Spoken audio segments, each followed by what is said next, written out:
Hello बच्चों, कैसे हैं आप सब। आई होप आप सब एकदम बढ़िया होंगे। Welcome to your science class. So बच्चों, प्रीवियस क्लास में हमने अपने चैप्टर नंबर 4 को कवर किया था and in today's class we will be discussing our next chapter which is chapter number 5 and the title of the chapter is conservation of plant and animals. हम कैसे plants और animal को conserve कर सकते हैं, उनको बचा सकते हैं, हम उन सारी चीज़ों के बारे में आज इस चैप्टर में डिस्कस करेंगे। तो बच्चों, let's move forward with the chapter. Species are group of organisms. Species क्या है? ग्रुप है ऑर्गेनिजम्स का जो कि क्या करती हैं, शेयर करती हैं सिमिलैरिटीज को और वो प्रोड्यूस भी कर सकती हैं किसको बच्चों? ऑफस्प्रिंग को। Each species on the earth is unique. हर एक स्पीशीज जो कि अर्थ में प्रेजेंट है वो अपने आप में ही यूनिक है। Many species live together. अब बहुत सारे स्पीशीज साथ में रहती हैं और वो क्या करती हैं? वो यूज़ करती है अवेलेबल रिसोर्सेज को और हेल्प करती है ताकि हमारा एनवायरनमेंट और ज़्यादा डेवलप हो जाए। नाउ जो नेचर की अगर हम बात करते हैं बच्चों, तो nature always try to keep a balance. Nature हमेशा क्या करते हैं? एक बैलेंस को मेंटेन करने का ट्राई करते हैं। लेकिन बहुत सारी ऐसी ह्यूमन एक्टिविटीज होती हैं बच्चों जिसकी वजह से क्या होता है, जो हमारा नेचर है, जो हमारा एनवायरनमेंट है, वो हार्म हो जाता है। Now can you list a few human activities that could pose such a challenge? क्या आप कुछ ऐसी ह्यूमन एक्टिविटीज के बारे में लिख सकते हैं जिनकी वजह से हमें ये चैलेंजेस फेस करने पड़ते हैं? तो बच्चों, the first one is deforestation which means cutting down of the forest. तो जब हम फॉरेस्ट को कट डाउन कर देते हैं, डिफॉरेस्टेशन करते हैं, उसकी वजह से जो बहुत सारे एनिमल्स होते हैं उनका घर आप उनसे छीन रहे हो, right. The second one is, आप मुझे बताएंगे कि सेकेंड कौन से ऐसे ह्यूमन एक्टिविटीज हैं? Hunting, right. हंटिंग भी एक बहुत बड़ा प्रॉब्लम है। हम क्या करते हैं? हम अपने एनिमल्स को हंट करते हैं, उनको मारते हैं for the human use, for our greedy needs, जिसकी वजह से क्या होता है, हमारा जो नेचर है उसमें डिसबैलेंस हमें देखने को मिलता है। तो बच्चों, let's move forward with the chapter. Now biodiversity की हम सबसे पहले बात करेंगे। बायोडाइवर्सिटी में आपके दो टर्म्स यहाँ पे आते हैं। First one is flora and second one is fauna. Now different living things, बहुत सारे डिफरेंट लिविंग थिंग्स है, जैसे कि आपके प्लांट्स है, एनिमल्स है, बहुत टाइनी टाइनी ऑर्गेनिजम्स भी हैं जो कि कहाँ रहते हैं? अपने हैबिटेट्स में रहते हैं। फॉर एग्जाम्पल, बहुत सारी ऐसी स्पीशीज है बच्चों जो कि एग्जिस्ट करती हैं रेन फॉरेस्ट में, but fewer in a polar habitat. और प्लांट्स इन अ प्लेस, जितने भी हमारे प्लांट्स हैं एक प्लेस के अंदर, हम उनको बोलते हैं फ्लोरा, और जितने भी हमारे एनिमल्स हैं इन अ प्लेस, उसको हम बोलते हैं फौना। तो आपको ये दो टर्म्स अच्छे से याद रखने हैं। The variety of living organisms. अब क्या है बच्चों? बहुत सारी वेराइटी है लिविंग ऑर्गेनिजम्स की जो कि कहाँ रहती है, जो कि एक रीजन में रहती है, और उसको हम बोलते हैं biodiversity, right. It is defined as the variety of organism. इसको हम कैसे डिफाइन कर सकते हैं? हम बोल सकते हैं कि यहाँ पे वेराइटी ऑफ ऑर्गेनिजम्स हमें देखने को मिलते हैं जो कि एग्जिस्ट करते हैं अपने हैबिटेट में। उन दोनों के बीच में क्या है? अपनी अपनी रिलेशनशिप है जो कि वो एनवायरनमेंट के साथ शेयर करते हैं। नाउ जो डाइवर्सिटी है एक रीजन का, along with the abiotic component. अब यहाँ पे एबायोटिक कॉम्पोनेंट क्या क्या होते हैं बच्चों? जैसे कि आपके एयर है, वाटर है, सॉइल है, सनलाइट है, ये सारे ही आपके एबायोटिक कॉम्पोनेंट होते हैं जो कि रिलेशनशिप शो करते हैं हमारे फ्लोरा एंड फौना के साथ। और ये साथ में मिलके क्या बनाते हैं? ये साथ में मिलके हमारा इकोसिस्टम को फॉर्म करते हैं। नाउ जो अगर हम इंडिया की बात करते हैं, अपने देश भारत की बात करते हैं, तो बच्चों यहाँ पे आपको डिफरेंट डिफरेंट हैबिटेट्स देखने को मिलते हैं। जैसे कि इंडिया में आपको माउंटेन रेंजेस देखने को मिलते हैं, डेजर्ट्स देखने को मिलते हैं, वेटलैंड्स देखने को मिलते हैं और रेन फॉरेस्ट भी देखने को मिलते हैं। नाउ जितने भी हमारे प्लांट्स हैं, एनिमल्स हैं इन प्लेसेस पे, वो बहुत ज़्यादा इंपॉर्टेंट है हमारे लिए। लेकिन रिसेंट ईयर में क्या देखने को मिल रहा है कि हम इन रिसोर्सेज का बहुत ही ज़्यादा एक्सेसिवली यूज़ कर रहे हैं, जिसकी वजह से हमें बहुत सारे एनवायरमेंटल प्रॉब्लम्स भी देखने को पड़ रहा है। Many plants and animals have disappeared. बहुत सारे ऐसे प्लांट्स हैं, बहुत सारे ऐसे एनिमल्स हैं जो कि डिसअपीयर हो चुके हैं, और बहुत सारे ऐसे प्लांट्स और एनिमल्स हैं जो कि डेंजर में है कि वो फ्यूचर में डिसअपीयर हो सकते हैं या फिर एक्सटेंट हो सकते हैं। Coming to loss of biodiversity. Now बच्चों, अगर हम लाइफ की बात करते हैं ना, तो अगर हम लाइफ देखते हैं अर्थ पे, तो वो डिपेंड करता है कि हम कैसे इंटरेक्ट कर रहे हैं प्लांट्स और एनिमल्स के साथ, और having a variety of them called biodiversity. और वो क्या है? वो सारी हमारी species, plants, animals, humans, nature, abiotic components, ये सारी चीज़ें मिलकर हमारी बायोडाइवर्सिटी को फॉर्म करती हैं और ये बायोडाइवर्सिटी हमारे लिए बहुत ज़्यादा इंपॉर्टेंट होती है। नाउ लेकिन अब हमें क्या देखने को मिल रहा है, अब हमें देखने को मिल रहा है biggest environmental problem now, that is loss of biodiversity. क्योंकि हमारा जो बायोडाइवर्सिटी है वो धीरे धीरे क्या हो रहा है, लुप्त हो रहा है, लॉस हो रहा है ड्यू टू एक्सटेंशन। और किसकी वजह से हो रहा है, एक्सटेंशन की वजह से हो रहा है। नाउ हम देखने वाले हैं कुछ ऐसे मेजर कॉजेज जिसकी वजह से लॉस ऑफ बायोडाइवर्सिटी हो रहा है। The first one is destruction of forest. हम क्या कर रहे हैं, हम अपने ह्यूमन नीड्स के लिए, हम अपनी ग्रीड्स की वजह से, लालच की वजह से हम फॉरेस्ट को क्या कर रहे हैं, कट डाउन कर रहे हैं। और cut down of forest is known as deforestation. Now what are the following main reasons of deforestation. हम डिफॉरेस्टेशन कर क्यों रहे हैं बच्चों, क्योंकि लोगों को क्या चाहिए, लोगों को चाहिए वुड। जैसे कि वुड चाहिए, क्यों चाहिए, क्योंकि वुड से हमें मिलता है fuel, furniture, construction and paper. Second one is हम क्या करते हैं, हम ओवर ग्रेजिंग करवा रहे हैं, किसकी, कैटल्स की, जिसकी वजह से हमारा जो फॉरेस्ट है वो डैमेज हो रहे हैं। थर्ड वन इज अगर हमें बिग बिग सिटीज को ग्रो करना है तो बिग बिग सिटीज के लिए लैंड कहाँ से आएगा, वो हमें मिलता है फॉरेस्ट से। तो बच्चों बड़ी बड़ी सिटीज को बिल्ड करने के लिए, ठीक है, हम क्या करते हैं, हम पेड़ों को काटते हैं।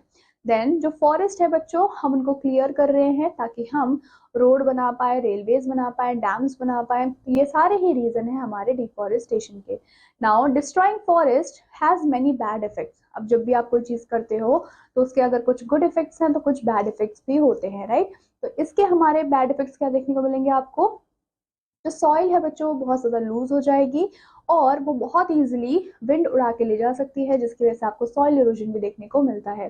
सेकेंड वन इज जो आपकी फर्टाइल सॉइल है जो प्रेजेंट है वो कन्वर्ट हो जाती है आपके डिजर्ट सॉइल के अंदर, जिसको हम बोलते हैं डिस्ट्रेटिफिकेशन। अब उसके बाद बहुत सारे ऐसे एनिमल्स हैं जो कि अपने घर को खो देते हैं और आप उनको भी डेंजर में डाल देते हो। विद फ्यूअर ट्रीज, अब अगर बहुत कम ट्रीज होंगे तो उसकी वजह से क्या होगा, हमारे अर्थ में कार्बन डाइऑक्साइड बहुत ज़्यादा बढ़ जाएगा और ऑक्सीजन का लेवल कम हो जाएगा और जिसकी वजह से ग्लोबल वार्मिंग बढ़ेगी। ग्लोबल वार्मिंग बढ़ेगी तो हमारा जो अर्थ है वो भी हमें गर्म देखने को मिलेगा, टेम्परेचर हमारा बढ़ जाएगा। जो बच्चों रेनफॉल है, जो बारिश है वो डिक्रीज हो जाएगी क्योंकि यहाँ पे लेस ट्रांसपिरेशन है और लेस वाटर है जो कि एब्जॉर्ब कर रहे हैं हमारे ट्रीज। उसके अलावा जो फ्लड्स हैं वो भी हो सकते हैं क्योंकि क्या होगा, एक्सेस में अगर हमें उसके अलावा फ्लड्स हमें देखने को मिलेंगे। फ्लड्स क्यों हो रहे हैं, क्योंकि जितना भी हमारा एक्सेस में रेन वाटर है वो एब्जॉर्ब नहीं हो पा रहा। उसके अलावा लैंडस्लाइड्स आपको देखने को मिल सकती हैं, कहाँ पे बच्चों, माउंटेन रीजन्स में, क्योंकि बहुत ही कम ट्रीज होंगे जो कि होल्ड करके रखेंगे सॉइल को एक साथ। तो आपने देखा कि डिफॉरेस्टेशन के कितने सारे हार्मफुल इफेक्ट्स होते हैं। Coming to invasive species, When new species are brought into a new area, जब हम क्या करते हैं, नई स्पीशीज को नए एरिया में लेके आते हैं, वो क्या करते हैं, वो क्विकली ग्रो होने लग जाते हैं and makes it hard for native plants and animals to survive, जिसकी वजह से जो भी नेटिव प्लांट्स और एनिमल्स होते हैं वो सर्वाइव नहीं कर पाते। फॉर एग्जाम्पल अगर हम बात करते हैं वाटर हाइन्स की, तो बच्चों ये क्या करते हैं, ये पूरे वाटर सरफेस को कवर कर लेते हैं और जो बाकी की स्पीशीज होती है उनको हार्म करते हैं। Now coming to wild life, अब बच्चों वाइल्ड लाइफ क्या होती है, ह्यूमन एक्टिविटीज ने क्या किया है, अफेक्ट किया है हमारे वाइल्ड एनिमल्स को, जिसकी वजह से हमें एनिमल्स में एक्सटिंक्शन देखने को मिल रहा है और जो एनिमल की पॉपुलेशन है बच्चों वो भी डिक्रीज हो रही है। बहुत सारा पॉल्यूशन हमें देखने को मिल रहा है एयर में, वाटर में, लैंड में, जो कि हार्म करता है हमारे प्लांट्स और एनिमल्स को। Now coming to natural disasters, अब कौन कौन से नेचुरल डिजास्टर होते हैं, जैसे कि आपके अर्थक्वेक्स है, सुनामीज है, फ्लड्स है, ड्रॉट्स है, साइक्लोन्स हैं।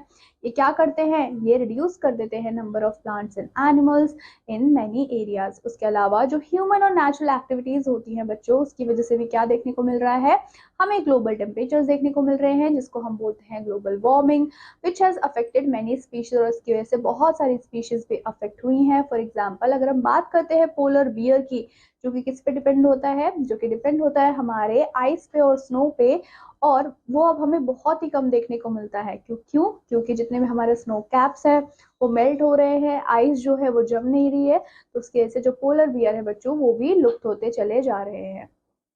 Their bodies are not built to handle temperature, क्योंकि जो हमारे पोलर बियर्स होते हैं उनकी बॉडी उस तरीके से बिल्ट नहीं होती है कि वो ज़्यादा टेम्परेचर को हैंडल कर पाए अब freezing. Many animals are hunted illegally. उसके अलावा हम क्या करते हैं, बहुत सारे एनिमल्स को इलीगली हम हंट करते हैं, हम उनको मारते हैं ताकि हमें उनसे मीट मिले। उनकी स्किन से हम बहुत सारी चीज़ें बनाते हैं जो कि बिल्कुल गलत है, और इसी को हम पोचिंग के नाम से भी जानते हैं, जो कि बहुत ही बड़ा एक क्या है, प्रॉब्लम है हमारे वाइल्ड लाइफ के लिए। कुछ एनिमल्स भी होते हैं जैसे कि आपके राइनोज हैं, टाइगर्स हैं, उनको हम किल कर रहे हैं for no reason, just because क्योंकि हमें उनके हॉर्न्स चाहिए, उनके बोन्स चाहिए। वाइल अदर्स, अगर हम अदर्स की बात करें, जैसे कि आपके एलिफेंट्स हो गए, जैसे कि आपके टर्टल्स हो गए, आप उनको भी क्या कर रहे हो, हंट कर रहे हो, पोच कर रहे हो, ताकि आप उनके टस्क ले पाओ या फिर शेल्स को ले पाओ, जो कि क्या कर रहा है, आपके ओवरऑल वाइल्ड लाइफ को डिक्रीज कर रहा है।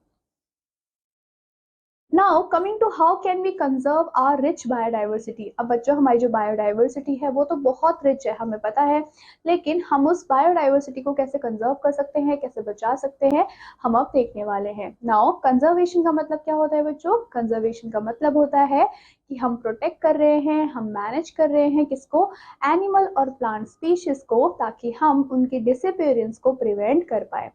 Now first one is species. अब हमें क्या करना पड़ेगा, हमें कुछ इंपॉर्टेंट टर्म्स को यहाँ पे पढ़ना पड़ेगा। फर्स्ट टर्म है आपका स्पीशीज। स्पीशीज क्या होता है? ग्रुप होता है एनिमल्स का या फिर प्लांट्स का जो कि एक जैसे होते हैं, अलाइक होते हैं, उनके पास क्या होते हैं, they can have babies with each other. उसके अलावा this makes them different from other groups. ये क्या बनाती हैं, ये इन्हीं कैरेक्टरिस्टिक्स की वजह से ये दूसरे ग्रुप से अलग होते हैं। Second one is habitat. Habitat क्या होता है? हैबिटेट एक ऐसी जगह होती है जहाँ पे सर्टेन प्लांट्स और सर्टेन एनिमल्स रहते हैं, नेचुरली ग्रो करते हैं और उनके बेबीज भी होते हैं। Then the third one is endemic species. अब नाउ एंडेमिक स्पीशीज क्या होती हैं? एंडेमिक स्पीशीज हमारे प्लांट्स और एनिमल्स होते हैं जो कि बिलोंग करती है एक स्पेसिफिक प्लेस से, they are not founded anywhere else. वो आपको उसी प्लेस पे मिलेंगी जहाँ से वो बिलोंग करती है, आपको कहीं और वो देखने को नहीं मिलेंगी। फॉर एग्जाम्पल अगर हम बात करें एशियाटिक लायंस की, वो आपको सिर्फ और सिर्फ गिर नेशनल पार्क में देखने को मिलेगा, जो कि आपका गुजरात में प्रेजेंट है। देन आते हैं आपके एक्सटिंक्ट स्पीशीज। एक्सटिंक्ट स्पीशीज क्या होते हैं? ये ऐसे स्पीशीज होते हैं प्लांट्स और एनिमल्स की जो कि कंप्लीटली डिसअपेयर हो चुके हैं हमारे अर्थ से। फॉर एग्जाम्पल अगर हम बात करते हैं डायनासोर्स की, तो डायनासोर्स भी क्या है बच्चों? ये हमारी एक्सटिंक्ट स्पीशीज है, विच मीन्स कि आज के टाइम पे आपको डायनासोर कहीं पे भी देखने को नहीं मिलते। देन आते हैं आपके एंडेंजर्ड स्पीशीज। अब एंडेंजर्ड स्पीशीज का मतलब क्या है कि ऐसे स्पीशीज जो कि डेंजर में है और वो डाई कर सकते हैं अपने नेचुरल होम्स में। फॉर एग्जाम्पल अगर हम बात करें कुछ एनिमल्स की जिनको आप क्या कर रहे हो, आप रेगुलरली हंट कर रहे हो, पोच कर रहे हो, राइट, तो वो क्या करेंगे, वो अपने हैबिटेट को लूज करेंगे और बाद में आपको वो एनिमल्स कभी भी देखने को नहीं मिलेंगे, वो एकदम एक्सटिंक्ट हो जाएंगे। देन आते हैं वल्नरेबल स्पीशीज। ना वल्नरेबल स्पीशीज वो स्पीशीज होती हैं जो कि बहुत कम रह गई हैं हमारे पास और वो बहुत ज्यादा डेंजर में है कि वो डाइंग आउट हो सकते हैं नंबर्स में और ज्यादा स्मॉलर हो सकते हैं। वो रिस्क पे क्यों है बच्चों? क्योंकि जो उनके होम्स हैं, उनका होम क्या था, फॉरेस्ट ही था, और फॉरेस्ट को तो आपने डिफॉरेस्टेशन करके क्या कर दिया, डिस्ट्रॉय कर दिया है, और उनको या तो आपने बहुत ज्यादा हंट कर दिया है। तो ऐसी स्पीशीज होती है वल्नरेबल स्पीशीज। देन आती है थ्रेटन स्पीशीज। थ्रेटन स्पीशीज वो स्पीशीज होती हैं that could die out soon, जो कि बहुत जल्दी मर सकते हैं अगर हम उनको प्रोटेक्ट नहीं करेंगे तो। इसमें इंक्लूड होते हैं आपके वल्नरेबल और एंडेंजर्ड दोनों ही स्पीशीज। फॉर एग्जांपल अगर हम बात करते हैं बंगाल टाइगर की या फिर साइबेरियन टाइगर की, अफ्रीकन एलिफेंट्स की, ये कैसे हैं बच्चों? ये हमारे थ्रेटन स्पीशीज है जो कि बहुत कम अमाउंट में, बहुत कम नंबर में आज के टाइम पे प्रेजेंट है। नाउ जो गवर्नमेंट्स होते हैं बच्चों world wide, they take care of the forest, वो फॉरेस्ट का टेक केयर करते हैं। एनिमल्स के लिए क्या बनाते हैं, रूल्स बनाते हैं, पॉलिसीज बनाते हैं। वो इनकरेज करते हैं लोगों को और कम्युनिटीज को ताकि वो इन रूल्स को फॉलो करें, ताकि हम अपने प्लांट्स और एनिमल्स दोनों को ही प्रोटेक्ट कर पाए, उनके होम्स को प्रोटेक्ट कर पाए। अब हमारे पास कुछ प्लेसेस हैं जैसे कि आपकी सेंचुरीज हैं, बायोस्फीयर रिजर्व्स हैं, नेशनल पार्क्स हैं, जिसमें हम क्या करते हैं, इन एनिमल्स को कंजर्व करके रखते हैं। Now coming to knowledge digest. Knowledge digest में हमें क्या गिवन है, many groups work hard to protect these animals. बहुत सारे ऐसे ग्रुप्स हैं जो कि बहुत हार्डली वर्क करते हैं ताकि वो इन एनिमल्स को प्रोटेक्ट कर पाए, उनके लिए सेफ एरियाज को क्रिएट कर पाए। और ब्रीडिंग प्रोग्राम्स को भी क्या कर पाए, क्रिएट कर पाए। फॉर एग्जाम्पल अगर हम बात करते हैं जायंट पांडा की, जो कि चाइना में है, उसको प्रोटेक्ट करके रखा हुआ है रिजर्व्स के अंदर, और हम हेल्प कर रहे हैं ताकि हम उसकी पॉपुलेशन को भी इंक्रीज कर पाए। Coming to biosphere reserve, biosphere reserve क्या होता है, ये हमारे डेजिग्नेटेड एरियाज होते हैं जिनका एम क्या होता है कि कंजर्व करना है उनको, बायोडाइवर्सिटी को। नाउ यहाँ पे रेफर होते हैं variety of plants, variety of animals, variety of micro organisms जो कि प्रेजेंट होते हैं स्पेसिफिक एरियाज में। These reserves plays an important role. अब बच्चों जो रिजर्व्स होते हैं बहुत ही ज्यादा इंपॉर्टेंट रोल को प्ले करते हैं ताकि हम क्या कर पाए, अपने बायोडाइवर्सिटी को प्रिजर्व कर पाए, अपने कल्चरल हेरिटेज को प्रिजर्व करके रख पाए। नाउ जो बायोस्फीयर रिजर्व्स होते हैं उसमें इंक्लूड होते हैं प्रोटेक्टेड एरियाज जो कि उनके बाउंड्रीज के अंदर होती है। फॉर एग्जाम्पल अगर हम बात करते हैं Pachmarhi biosphere reserve include Satpura National Park and 2 wildlife sanctuaries called Bori and Pachmarhi. तो हमने क्या देखा, ये हमारे कुछ बायोस्फीयर रिजर्व थे। Coming to what are forest reserve, forest reserve क्या होता है, forest reserves are large forested areas, ये हमारे बहुत बड़े बड़े फॉरेस्टेड एरियाज होते हैं जहाँ पे हम क्या करते हैं, प्रोटेक्ट करते हैं एनिमल्स को फ्रॉम द ह्यूमन एक्टिविटीज। ये हेल्प करते हैं किसमें बच्चों, डिफॉरेस्टेशन को स्टॉप करने के लिए, ताकि वो जो एरिया है वो एकदम अनटच्ड रहे। प्रिजर्व करें हम एसेंशियल रिसोर्सेज को जैसे कि फूड और शेल्टर और वाइल्ड लाइफ। सपोर्ट करें हम रिफॉरेस्टेशन को, रिफॉरेस्टेशन का यहाँ पे मतलब क्या है बच्चों कि हम एनकरेज कर रहे हैं कि हम ज्यादा से ज्यादा प्लांट को क्या कर पाए, लगा पाए, सो दैट कि हम रिस्टोर कर पाए नेचुरल वेजिटेशन को। Coming to wild life sanctuaries, अब बच्चों वाइल्ड लाइफ सेंचुरीज क्या होती है, ये भी सिमिलर एरियाज होते हैं। यहाँ पे इलीगल होता है किसी भी एनिमल को किल करना, पोचिंग करना इलीगल है, हंटिंग करना इलीगल है, और अगर आप ऐसे कुछ एक्शंस करते भी हो तो उसकी वजह से आपको पनिशमेंट देखने को मिल सकती है under the law. Now these places offer protection, ये जो प्लेसेस होते हैं वो ऑफर करते हैं प्रोटेक्शन को, और सूटेबल हैबिटेट्स भी प्रोवाइड करते हैं वाइल्ड एनिमल्स के लिए।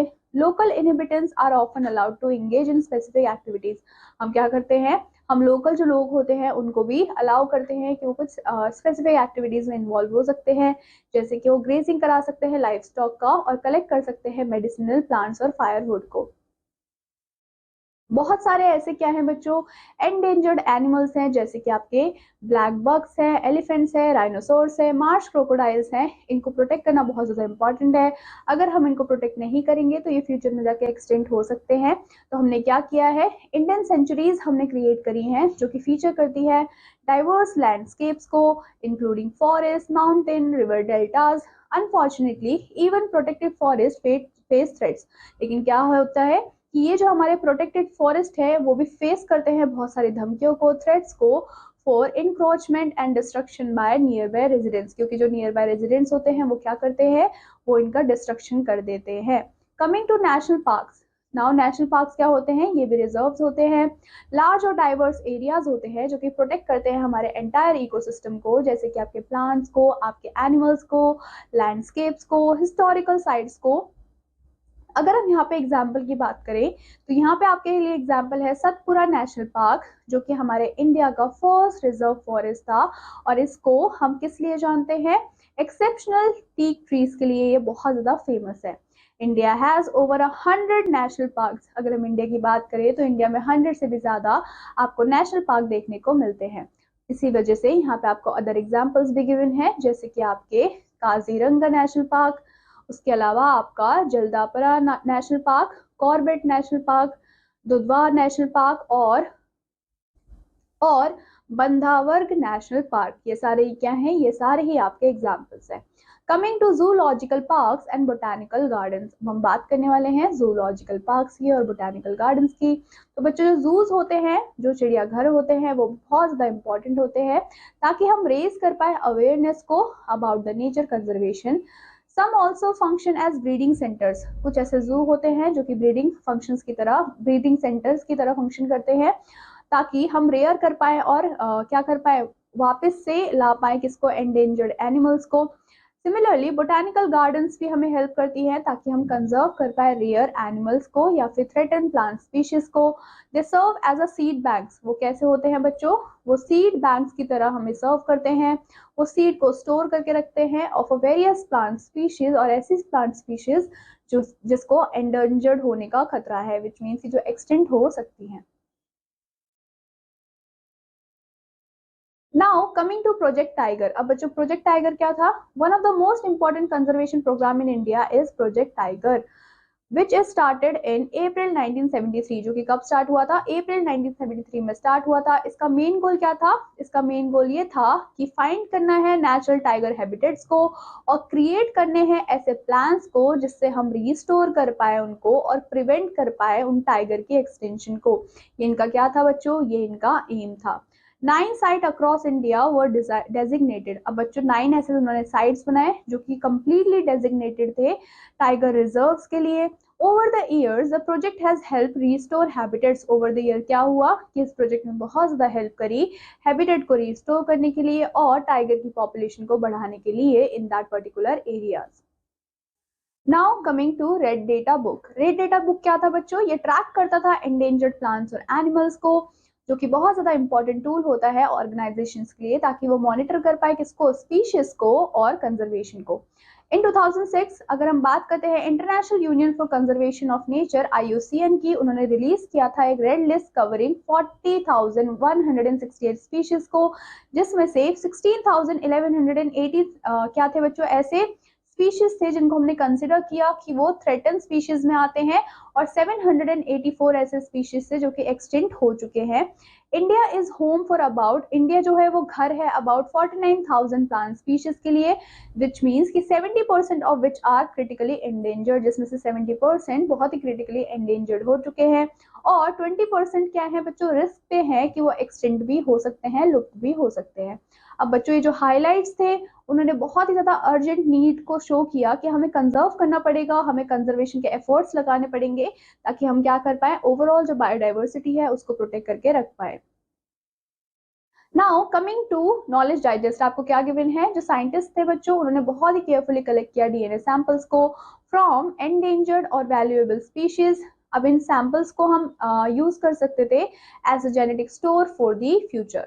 Coming to migration. माइग्रेशन क्या होता है बच्चों? एक फिनोमिना होता है जिसमें जो एनिमल्स होते हैं वो मूव करते हैं लार्ज नंबर्स में from one location to another location, और यूजुअली वो ऐसा क्यों करते हैं? ताकि उन्हें बेटर टेम्परेचर मिले, बेटर फूड मिले, बेटर रिसोर्सेज मिले। अब ये जो मूवमेंट है बच्चों वो ऑफन सीजनल हमें देखने को मिलता है, कुछ सीजन्स में ही देखने को मिलता है, जो कि किसकी वजह से होता है? कुछ एनवायरमेंटल कंडीशंस की वजह से होता है, like your climatic change. For example अगर हम बात करते हैं माइग्रेटरी बर्ड्स की, तो वो ट्रैवल करती हैं बहुत ही लॉन्ग डिस्टेंस से ताकि उन्हें एक बेटर हैबिटेट मिल पाए फॉर ब्रीडिंग और फीडिंग। यहाँ पे एक एग्जाम्पल आपको दिया हुआ है जो कि है आपका साइबेरियन क्रेन का। फॉर इंस्टेंस वो क्या करते हैं? वो बहुत ही लॉन्ग लॉन्ग जर्नीज को या फिर डिस्टेंस को कवर करते हैं ताकि उन्हें सूटेबल ब्रीडिंग ग्राउंड्स मिल पाए। Coming to recycling of paper. Now recycling paper help protect trees. जब हम क्या करते हैं? रिसाइकिल करते हैं पेपर को, तो हम ट्रीज को भी बचा सकते हैं। नाउ क्योंकि जब हम पेपर को बनाते हैं तो हम अनडाउटली क्या करते हैं? बहुत सारे ट्रीज को कट कर देते हैं। For example it takes 17 big trees to make 1 ton of paper. 1 ton of paper को बनाने के लिए 17 बड़े बड़े पेड़ों को काटना पड़ता है। जब आप क्या करोगे? रिसाइकिल करोगे पेपर को, instead of throwing it away, हम क्या कर सकते हैं? हम उन 17 ट्रीज को बचा सकते हैं। Recycle paper also saves energy. इसकी वजह से एनर्जी सेव होती है, वाटर सेव होता है, क्योंकि जब आप पेपर को बनाते हो तब आपको ये सारी चीजों की रिक्वायरमेंट होती है। Now recycling allows old paper to be use to make new things. आप ओल्ड पेपर को यूज कर सकते हो ताकि आप नई नई चीजों को बना पाओ, और जैसे कि नई नई चीज में क्या चीज? जैसे पैकेजिंग मटेरियल्स, राइटिंग पेपर्स। सो बाय रिसाइकलिंग आप क्या कर रहे हो? आप पेज को तो रिसाइकिल कर रहे हो, साथ में आप ट्रीज को भी बचा रहे हो। Coming to reforestation. Now reforestation क्या होता है? तो बच्चों हमने अभी डिफॉरेस्टेशन के बारे में पढ़ा था, तो जो सॉल्यूशन है डिफॉरेस्टेशन का उसी को हम रिफॉरेस्टेशन के नाम से जानते हैं, जिसमें इन्वॉल्व होता है कि हम प्लांट करते हैं न्यू ट्रीज को ताकि हम रिप्लेनिश कर पाए डिस्ट्रॉयड फॉरेस्ट को। बहुत ज्यादा इंपॉर्टेंट है कि हम क्या करें? हम प्लांट करें ट्रीज को ऑफ द सेम स्पीशीज जो कि ओरिजिनली फाउंड होते थे उस एरिया में। We should plant at least as many as trees जो कि हमने कट किए। जितने हमने ट्रीज कट किए हैं एटलीस्ट हमें उतने पेड़ तो लगाने ही चाहिए। डिफॉरेस्टेशन नेचुरली भी हो सकता है। जब डिफॉरेस्टेड एरिया को आप ऐसे ही छोड़ देते हो अनडिस्टर्ब, तो उसकी वजह से क्या होता है? धीरे धीरे वापस फॉरेस्ट ग्रो होने लग जाता है और वापस अपने आप रीजनरेट हो जाता है। लेकिन अगर ह्यूमन का इंटरवेंशन हुआ तो वहां पे ये चीज पॉसिबल नहीं होगी। इन इंडिया यहाँ पे एक फॉरेस्ट है, फॉर कंजर्वेशन एक्ट हमने क्या चलाया, फॉरेस्ट कंजर्वेशन एक्ट चलाया, जो कि हेल्प करता है इन फॉरेस्ट को प्रिजर्व करने के लिए, प्रोटेक्ट करने के लिए नेचुरल फॉरेस्ट को, जिसकी वजह से क्या कर सकते हैं हम फॉरेस्ट को प्रोटेक्ट भी कर सकते हैं और अपनी ह्यूमन नीड्स को फुलफिल भी कर सकते हैं। कमिंग टू लेट्स रिकॉल में हमें कुछ इंपॉर्टेंट पॉइंट्स गिवन हैं जिसको हम देख लेते हैं।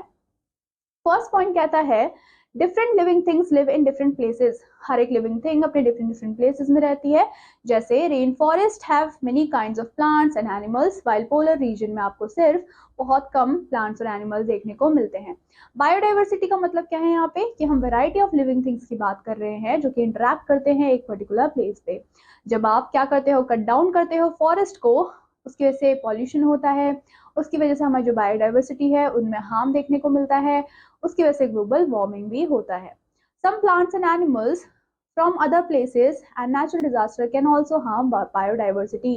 अब इसकी वजह से भी क्या हो सकता है बच्चों, बायोडाइवर्सिटी को हार्म हो सकता है। कंजर्वेशन का मतलब क्या है, कि हम प्रोटेक्ट कर रहे हैं एनिमल्स और प्लांट्स को और हम स्टॉप कर रहे हैं ताकि वो डिसअपियर ना हो। प्रोजेक्ट टाइगर स्टार्ट हुआ था हमारा 1973 में, जिसमें हमारा मेन एम क्या था, हमारा एम था कि हम टाइगर को प्रोटेक्ट कर पाए और उनके नंबर्स को इंक्रीज कर पाए इंडिया में। वाइल्ड लाइफ सेंचुरीज हमने बनाई, जो कि क्या है बच्चों, एक सेफ प्लेस होती है एंडेंजर्ड एनिमल्स के लिए, जहाँ पे हंटिंग अलाउड नहीं होती है, जहाँ पे पोचिंग अलाउड नहीं होती और ह्यूमन एक्टिविटीज भी अलाउड नहीं होती।